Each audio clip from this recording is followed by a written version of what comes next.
प्रकृति में कुछ भी घटित होने के लिए उसके विपरीत में कोई और एक होना पड़ता है।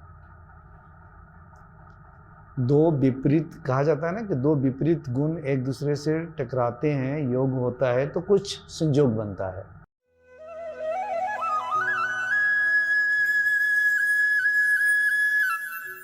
हाँ कृष्ण जी, आप रह गए थे। देखिए, इनका प्रश्न है, अगर 10 बजे के बाद 12-1 बजे के बाद बैठ जाइए, ध्यान करते हैं तो क्या कोई नेगेटिविटी फील होती है?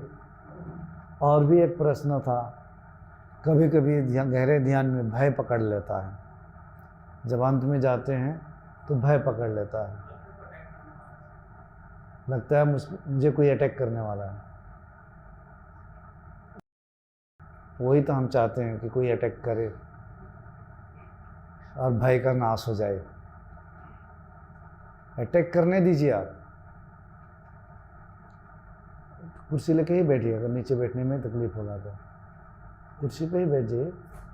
अटैक करने दीजिए, वो अंत में जाके एक भय पकड़ता है, कहीं मर ना जाऊं, कहीं कुछ हो ना जाए, तो आदमी वापस आ जाता है। कल मैं कह रहा था, आप लोगों के लिए ही कह रहा था कि अरे अरे मृत्यु मृत्यु मृत्यु घटी, एकदम मृत्यु ही घटेगी हो। उसके बाद दोबारा कोई मरने का भय नामो निशान तक खत्म हो गया। जन्म मृत्यु का ही भाव नहीं आएगा। मृत्यु गई, जीते जी अपने मृत्यु को मिटा दिया।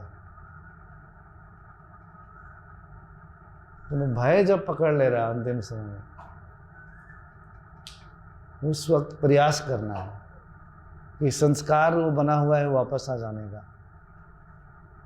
लेकिन कितना बार आएंगे, कभी न कभी उसके पार चले ही जाएंगे। कोशिश करना ही है। आज छोड़ देता हूँ, जो होगा सो होगा।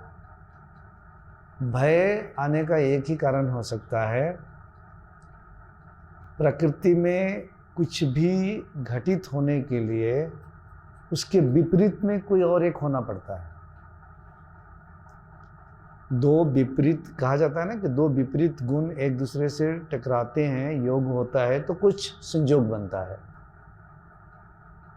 जैसे स्त्री पुरुष भी एक दूसरे से मिलन होता है तो कोई कुछ बनता है, कुछ होता है, योग होता है।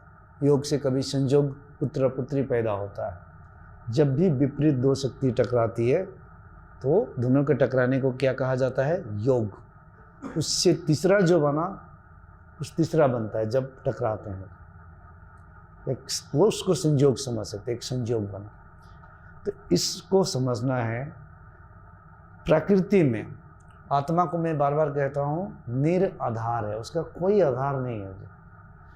उसको छोड़कर बाकी जो कुछ भी यहाँ है उसका आधार है। भय भी है तो भय का कुछ आधार है, उसका विपरीत।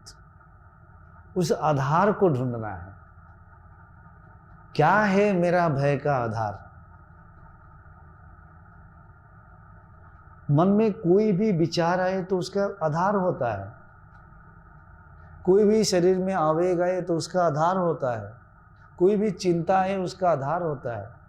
स्ट्रेस आ गया, आधार है उसका। मन विचलित है तो भी उसका आधार है। उसके विपरीत में कुछ है, तभी ये अपना खेल खेल रहा है, चल रहा, कुछ प्रदर्शन हो रहा है अंदर ही अंदर, अंतर जगत में। लेकिन परमात्मा निराधार है, इसीलिए वहाँ कोई प्रदर्शन नहीं चलता है, कोई एग्जीबिशन नहीं होता वहाँ पर। भय जब पकड़ रहा है या क्रोध, इन सब का आधार है। अब आधार क्या हो सकता है?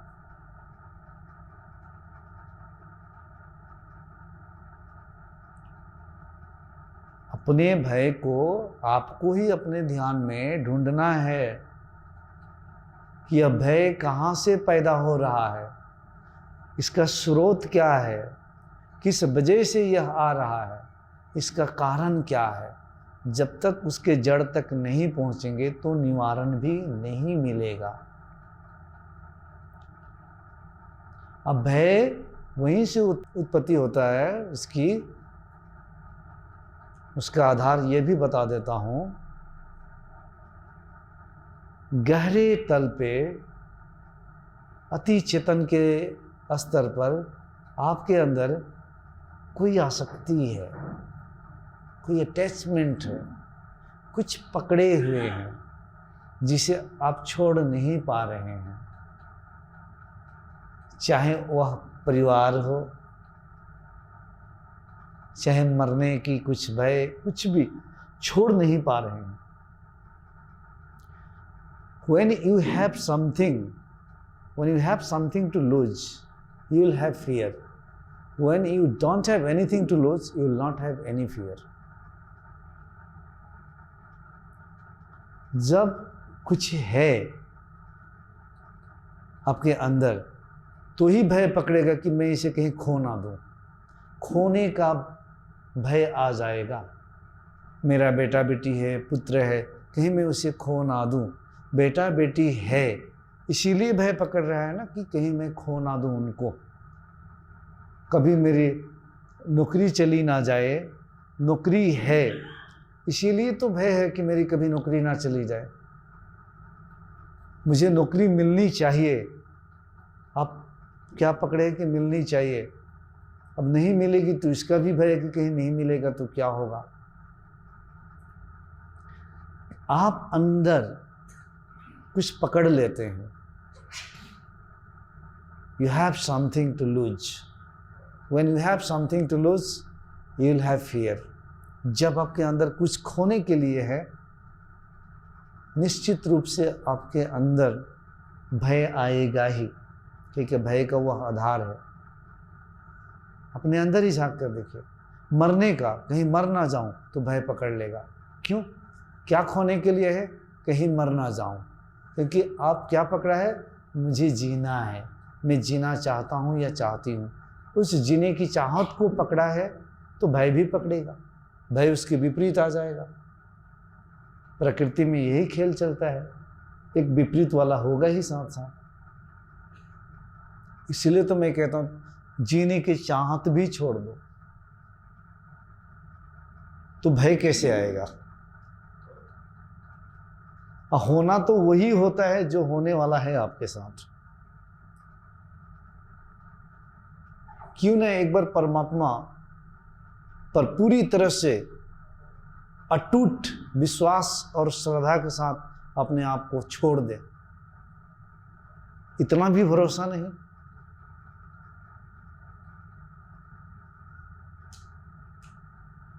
एक बार तो भरोसा करके देखना चाहिए और अपने आप को छोड़ देना चाहिए।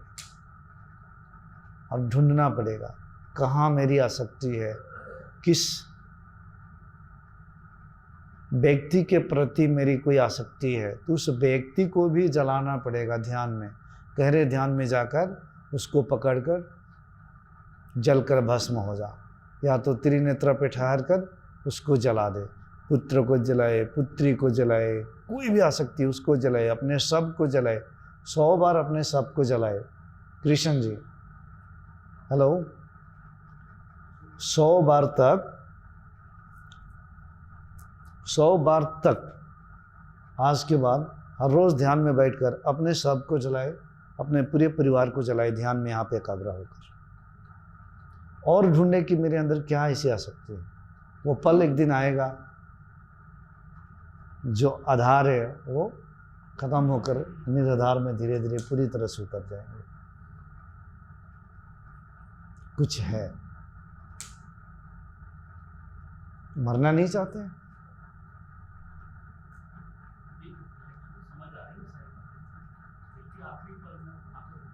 मरना चाहते हैं या नहीं चाहते हैं? इसी भाव में रहना, मरने के लिए ध्यान में बैठना। थोड़ा सा सुनने में उटपटांग लगता है। लोग चाहते हैं कि हम तो यहाँ खुश होने के लिए आते हैं, प्रसन्न चित्त होने के लिए आते हैं। ये गुरु कैसा है कि बोल रहे हैं मरना चाहते हो या नहीं चाहते हो।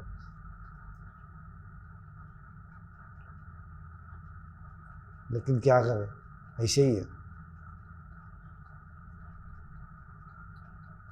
शरीर से अलगाव तो जब होना है तभी होगा, लेकिन शरीर में रहते हुए एक मृत्यु घटती है। वही मृत्यु, जो मृत्यु सचमुच में एक बार शरीर से अलगाव होती है, वही मृत्यु घट जाती है जीते जी। उसी को तो जीवन मुक्ति कहा जाता है।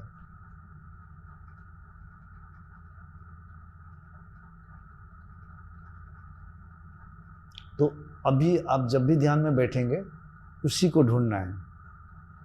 ये पकड़ता है, मैं समझ सकता हूँ, प्राय सभी को होता है ये। कहीं मैं मर ना जाऊं, कहीं कुछ हो ना जाए, कहीं श्वास ना रुक जाए, अभी तो परिवार है, अभी कुछ करना है, कुछ ऐसा आ जाएगा, आँख खोल देंगे भय से, मैं नहीं रहूँगा तो क्या होगा, कहीं मर ना जाऊं। लेकिन एक बार उससे आगे निकलना, आगे निकलना है, अपने आप को छोड़ देना, और समय आएगा एक दिन जो भी छूट जाएगा। बाकी तो सब ठीक है, अभी छूटेगा।